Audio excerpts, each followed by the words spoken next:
Hello everyone. सो अब हम discuss करेंगे effective nuclear charge that is Z effective.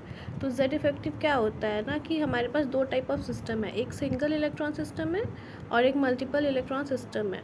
तो सिंगल इलेक्ट्रॉन सिस्टम में क्या हो रहा है कि ये न्यूक्लियस है और यहाँ पे इलेक्ट्रॉन्स है, दोनों के बीच में अट्रैक्टिव फोर्स लग रहा है। न्यूक्लियस इलेक्ट्रॉन को अपनी तरफ ज़ोर से अट्रैक्ट कर रहा है।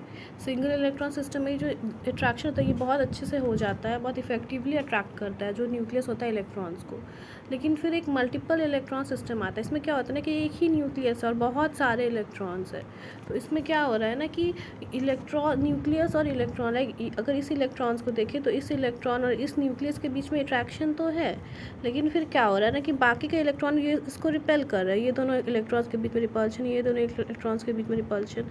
तो अट्रैक्टिव फोर्स हो रहा है न्यूक्लियस और इलेक्ट्रॉन्स के बीच में, और अदर इलेक्ट्रॉन्स के चलते रिपल्सिव फोर्स एक्ट हो रहा है, जिसके चलते क्या होता है ना ये जो अट्रैक्शन होता है ये कम हो जाता है। फॉर एग्जांपल अगर हम लोग देखें कि अगर किसी एलिमेंट का Z20 है, इट मीन्स कि नंबर ऑफ प्रोटॉन्स 20 है, नंबर ऑफ प्रोटॉन्स तो इसको 20 इसका जो Z होता है वो 20 होना चाहिए था। लेकिन मल्टीपल इलेक्ट्रॉन सिस्टम में क्या होगा ना, ये जो Z होगा 20 से कम हो जाएगा। कितना हो जाएगा? Z इफेक्टिव हो जाएगा Z माइनस सिग्मा। सिग्मा क्या होता है? स्लैटर्स कांस्टेंट या स्क्रीनिंग कांस्टेंट भी कहते हैं। और ये जो स्क्रीनिंग कांस्टेंट कैसे कैलकुलेट करता है वो NCERT में नहीं है, उसको याद नहीं रखना है। बस हमें इतना ही याद रखना है कि जो Z इफेक्टिव होता है सबसे ज़्यादा S ब्लॉक का होता है, और Z इफेक्टिव और फिर P ब्लॉक होता है, उसके बाद D block and lastly F block होता है।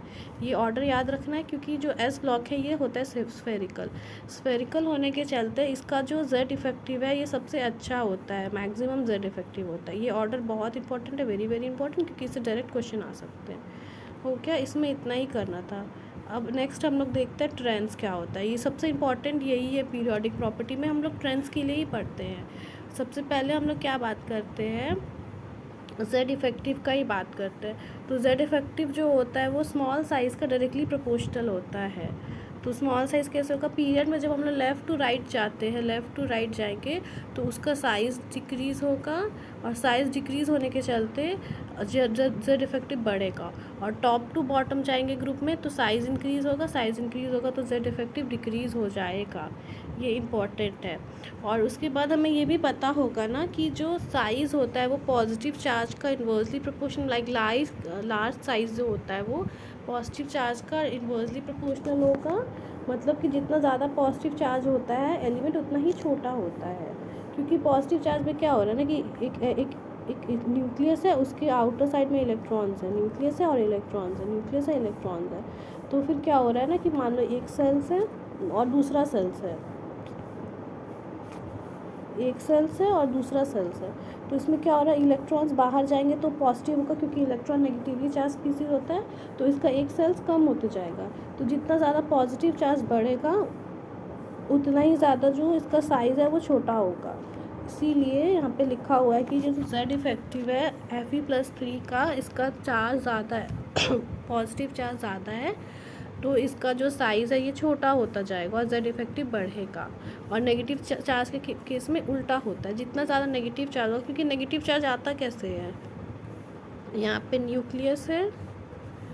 न्यूक्लियस और इसके आउटसाइड में इलेक्ट्रॉन्स है, एक सेल्स दिया दूसरा सेल्स दिया, तो जब सेल्स में इलेक्ट्रॉन्स ऐड होंगे तभी ना वो नेगेटिव चार्ज होगा। जैसे ही इलेक्ट्रॉन्स ऐड होते जाएंगे तो उसका साइज़ जो है वो बड़ा हो जाएगा। साइज़ बड़ा होने के चलते क्या होगा कि Z इफेक्टिव जो है वो कम हो जाएगा।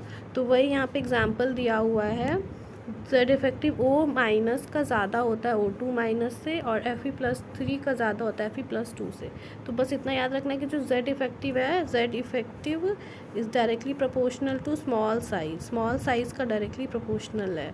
और स्मॉल साइज़ का फैक्टर आपको याद रहना चाहिए कि पॉजिटिव चार्ज होगा तो साइज़ स्मॉल होगा, और नेगेटिव चार्ज होगा तो साइज़ लार्ज होगा। ओके, फिर यही सब है। उसके बाद